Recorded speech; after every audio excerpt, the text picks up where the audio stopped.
Hello everyone, welcome back to my channel. So today I'm finally going to do a video on my makeup brush collection. Now some of you may know from my other videos that for a long time I didn't really invest in makeup brushes. I literally had the same 5, which is a little bit grim, I know. But recently I invested in some BH cosmetic brushes. I got the face and the eye set. I'm not sure exactly what ones, but I'll link them down below, off of Beauty Bay. They were around £37 for both sets and I had a £20 voucher, so it only cost me £17 towards these brushes. Now I've been using these brushes for about a month now and they are so good. For the price that they are and how many you got, I think they're amazing. So I'm going to get into the video, talk you through the brushes, the numbers, and whether they like their functions and what I use them for, and also whether I'd recommend you getting the set. So I'm just going to jump straight into it so you can see exactly what brushes I have. Okay, so my brushes are in containers like this. I kind of have some other brushes amongst them too, but these little silver things were from Primark. They were £2 each. I thought they're quite cute to house my brushes in. I'm going to start off with the face brushes first. Okay, so I'm just going to go in one by one. I'm only going to show you the BH face brushes because I have other ones mixed in there too, but all the BH ones have the gold on them. So I'm going to go in with this one because I use this every day. This is the 123 brush. It's a flat top brush. I use this for blending out cream foundation. What else do I use it for? And also like cream contour and things like that. So yeah, it's quite densely packed. It doesn't soak up a lot of product, which I love. And it sheds a little bit, but not a lot. You know what I mean? So for the price, it doesn't shed as much as I thought it would. And these brushes are so soft. So that I use for blending out my foundation. Also at the end, I'm going to do up close shots of each of these brushes so you can see exactly what they look like. The next brush is the 126, and you might be able to see it's quite pink. I use this one for blush. I find that it picks it up perfectly and it's like great size for my face. I've also used this for setting powder, but I mainly use this one for blush. The next brush out of the face collection is the 125. This has got like a tapered size, I don't know if you can see that. Yeah, so a little bit tapered. I've used this for setting under my eye, and as well as sort of doing like setting under my contour, so you can sort of give that defined look. Again, very soft, a little bit tapered. There's loads of powder coming out of that. That's disgusting.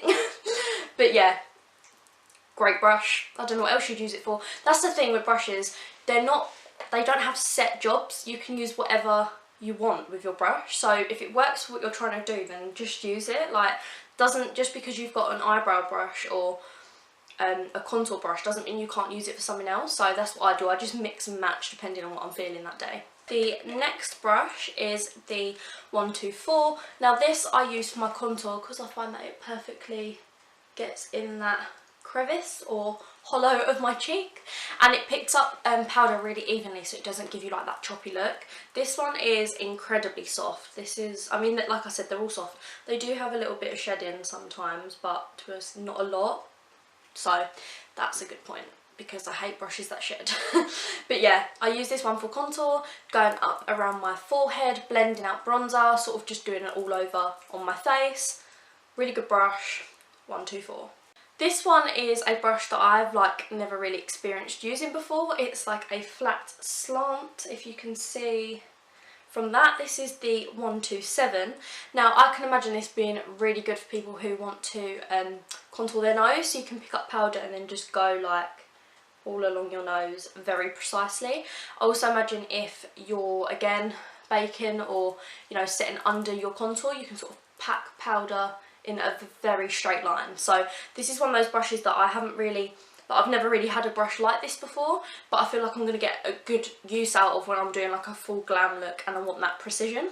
So yeah, this one's packed very tight. It's again soft, not spiky, but it's just packed a lot tighter, so the bristles are really firm, so you can get that really straight line. Okay, now going on to my other holder, I've got sort of a mix in here. This is the 128 brush. Now I use this for highlight. I use it for cream and for powders. I put my highlight on today and it's popping.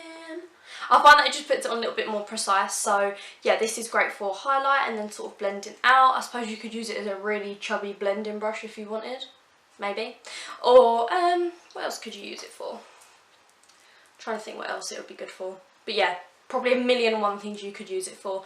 This is again very soft, packed quite dense, so there's not a lot of, it's still flexible, but it's just packed quite densely. So that's one of my favourite brushes just for using for highlight.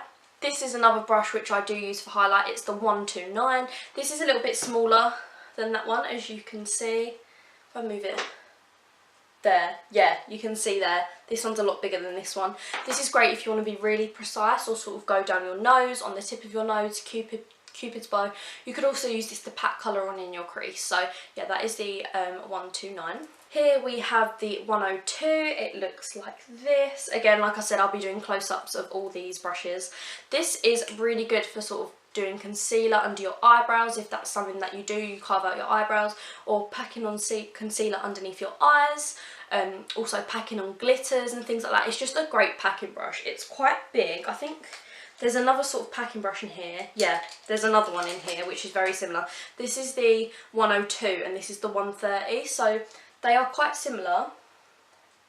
This one's just a bit bigger and fatter and this one's a little bit more precise. So again, you've got sort of two packing brushes there. This one being the 102 and this one being the 130. So yeah, there those ones are.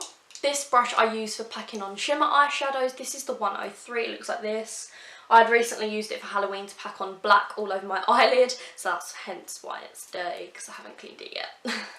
But yeah, again, a great packing brush. I can imagine it being good if you're doing like a cut crease and you just want to carve out like that shimmer colour on your lid.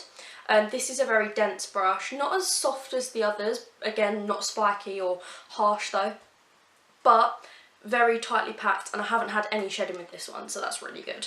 Another thing you should know is these brushes, like the face ones, they're not heavy but they're not light. Like they do have a bit of weight to them, but they are quite light, which is good because if you're travelling they're not going to be too heavy, but bad because I suppose you want that luxury feel to a brush, sort of like my where's it gone, my Morphe brush has a little bit more, like this is actual real metal, this is sort of like plasticky, but you know the price difference is quite a lot. So for me to buy the brush set was a lot cheaper than me buying these brushes from Morphe. So yeah, and to be honest, they're just as good. In my opinion, these are just as good. Next brush is my most used brush, and it's the 101, and it's this fluffy crease brush. This is soft, not as soft as the others. Again, I feel like I'm repeating myself during this, but I'm just trying to give you the facts with these brushes. But it is great for blending. This seriously gets like right up in there, blends your eyeshadow so good. You don't have to put a lot of work in. If you're holding your brush at the end like this, and you're just going like that and just blending out, you will get the most seamless eyeshadow, I promise you. As I've got hooded eyes, sometimes find I get that line of eyeshadow that's not blended. Go over it with this, perfectly blended. So if you can get hold of this as a single, if you don't want to buy any other brush, buy this one because it is my favourite.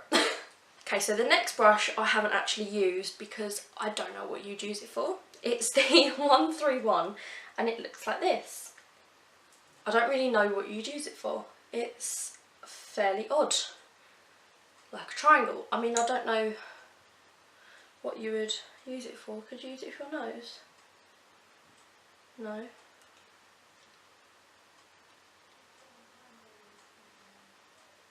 Yeah, no, I don't know what you'd use it for, but it's there. It come in the pack. Tightly packed, I suppose. If you know what you use these brushes for, let me know, because I don't have a bubble. I don't know what you use this for, so I've never used it. Yeah. That's it with that one.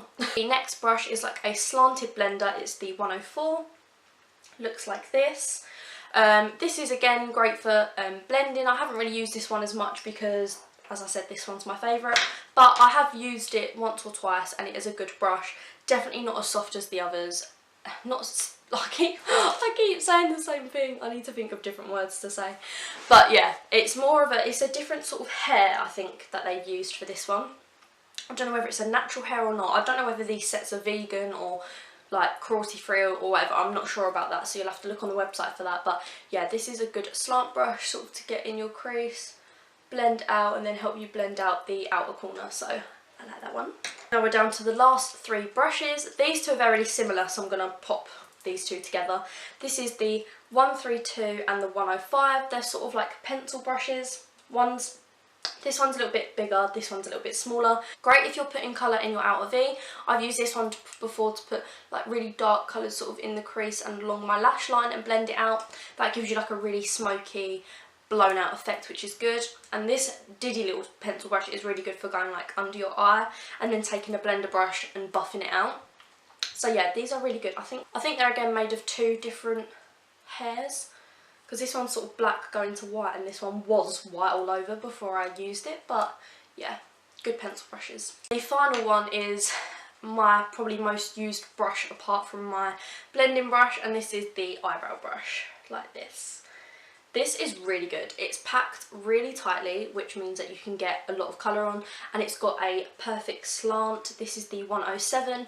I use it every day doing my eyebrows. I find it can pack colour on really good and make your eyebrows really dark and bold, but you can also sort of take it at the front and then just go like this. I just feather forward and it creates that like faded look at the front, which is really good. I suppose you could use this to clean up concealer or loads of different things. You probably use it under the eye, but I use this one for my eyebrows. Okay, so that was just a quick run through of all my brushes. I'm now going to show you them up close so you can get a proper look of what they look like. The links to the brushes will be in the description box below, so you can have a look and see what else they do. They do come in sets. I think that the face brushes were in a set of 7 and the eye brushes were in a set of 10. Don't quote me on that, I think that's right. So yeah, I'll just link them below. But yeah, thank you so much for watching. I'll leave you with the close-up of the brushes. Don't forget to like, comment and subscribe, and I'll see you.